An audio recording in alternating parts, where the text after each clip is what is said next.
So menopause, symptoms of menopause: getting fatter, difficulty sleeping, facial hair, scalp hair loss, low sex drive, the vagina loses tone, shrinks, thins, dries up, and hurts, prolapsed uterus or bladder, loss of height, dizziness, palpitations, irritability, anxiety, depression, headaches, osteopenia, osteoporosis. So we talk about what those two things are, what's the difference. You need to know that. Again, it says here, 50% of women and 15% of men in the U.S. will be affected by osteoporosis at some point in their lives. We also talk about the biphosphonates there. Estrogen metabolism hydroxylation. I'm not going to get into all that.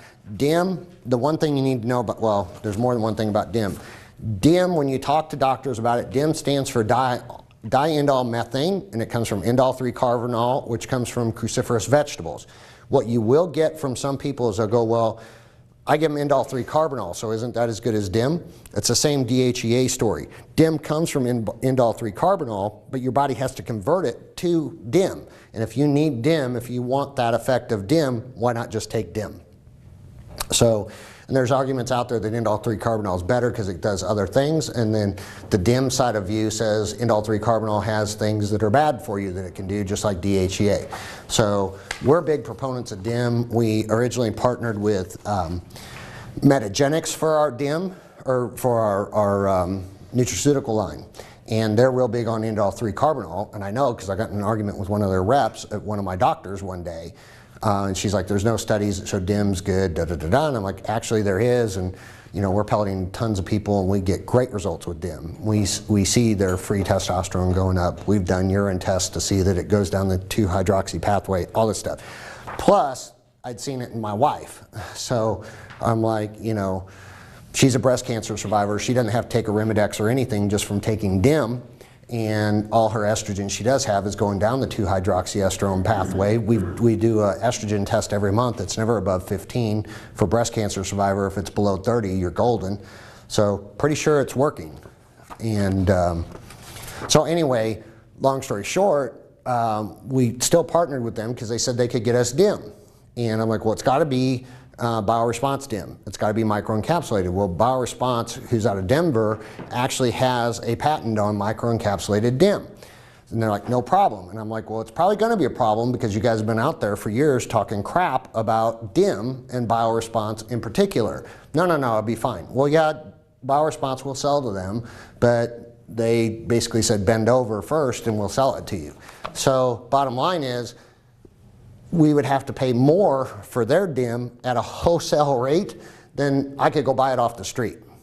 So we're like, that ain't gonna work. So we're now with Da Vinci Labs is gonna be our partner. Hopefully by June 1st.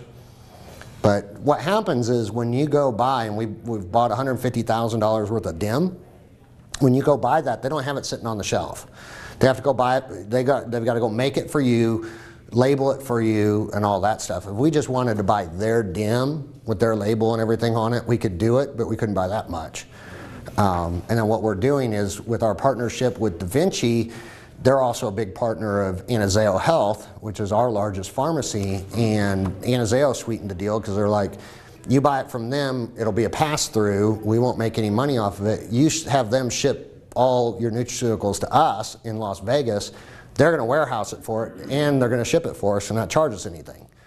Because we were looking at getting a bigger office, having to warehouse this stuff, hire somebody just to ship this stuff and everything else, and they're, you know, so Anazao is doing it for us and not charging us. So it's actually a much better deal. So, but anyway, you still want to read about indole-3-carbinol. Again, the biggest reason we push DIM is because if your body, you know, if that's what you want it to do, put in what you know is going to do it. Same thing with testosterone. Why take DHEA when I know I can take testosterone and fix the problem without taking something and hoping it turns into testosterone? Methods of estrogen replacement: oral estrogens, troche, patches, creams, gels, Women's Health Initiative study. You want to definitely read through that. Female cycles and medical issues. I can tell you, being a man, I never thought I would know about as much about a female cycle as I do, what the corpus luteum is and all that. But it comes in handy when you're talking to OB-GYNs. So you better, for guys, you better get that stuff down. What it is to have a cycle and all that stuff. I mean, I know you guys don't want to know it any more than I did, but it will help you. So I've got it written out for you, what it is, how it works. Anovulatory cycles, uterine lining, uterine fibroids. You guys heard Gary talk about earlier about fibroids and polyps. So those are the two things that you have to check on if they're bleeding, and everything else doesn't work.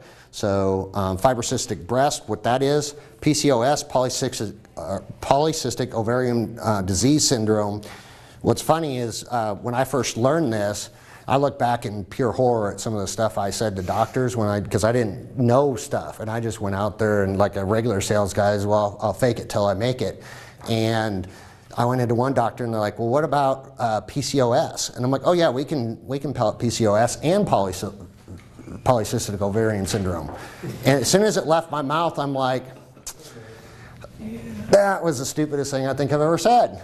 And I laughed. I'm like, duh, that's the same thing. And they just, I'm like, hey, I'm new and whatever.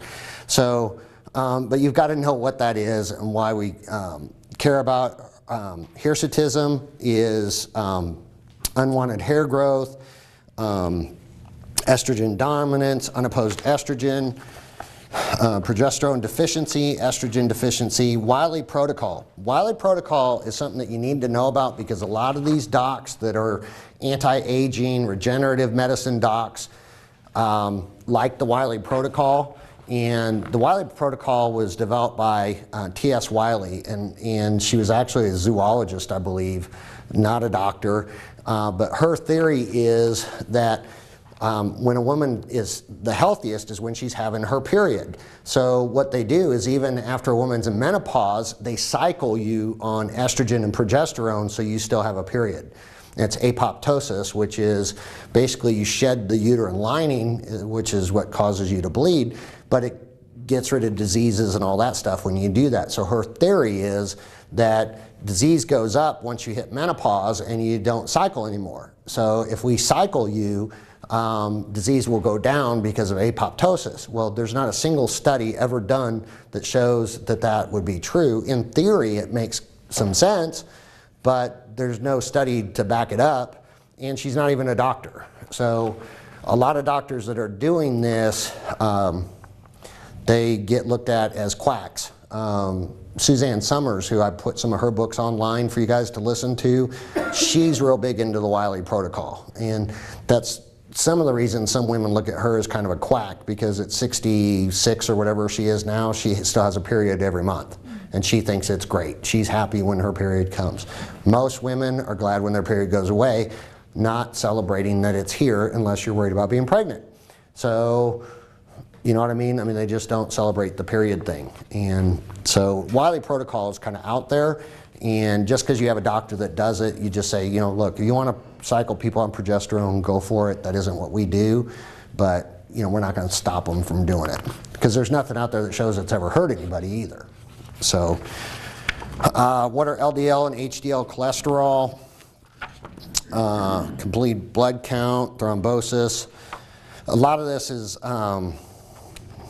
just basic glossary of stuff. Adrenal glands, long-term thyroid.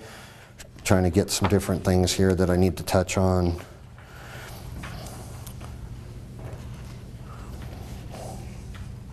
You definitely want to read the page 36 on about cortisol and why cortisol makes you fat. Because cortisol is your stress hormone. You probably see on TV all the time they advertise like Cortislim and some of those things that block cortisol because cortisol makes you fat. Well, cortisol does make you fat because it's your stress hormone, and what happens is when you get stressed out, your stress response, which is cortisol, goes up. And what cortisol tells your body to do is divert your blood flow from your digestive tract to your muscles and your heart, because it's for the flight or fight hormone. So back in the day when we had to run from dinosaurs, it was great. But today we don't. We worry about the mortgage and stuff like that. So you've got an elevated stress level all the time. So cortisol is unnaturally high all the time. That's why you have blood pressure stays up there all the time for people that have high blood pressure. When your cortisol goes up, it mobilizes fat so that it can burn fat for energy. Well, if it doesn't ever burn, it just keeps collecting and collecting and collecting fat, and then it puts fat around your waist. So that's why cortisol is bad. But if you didn't have cortisol, you wouldn't be alive. So you have to have it. What you want to do is turn it off so it's not constantly at an elevated level. Well, what turns off cortisol? Dopamine and serotonin. Because if you're not stressed out, cortisol doesn't go up. What builds serotonin and dopamine? Testosterone. So that's why a lot of people thin out on testosterone is not only does it help lean muscle mass go up and all that, but it burns fat and it also turns off cortisol.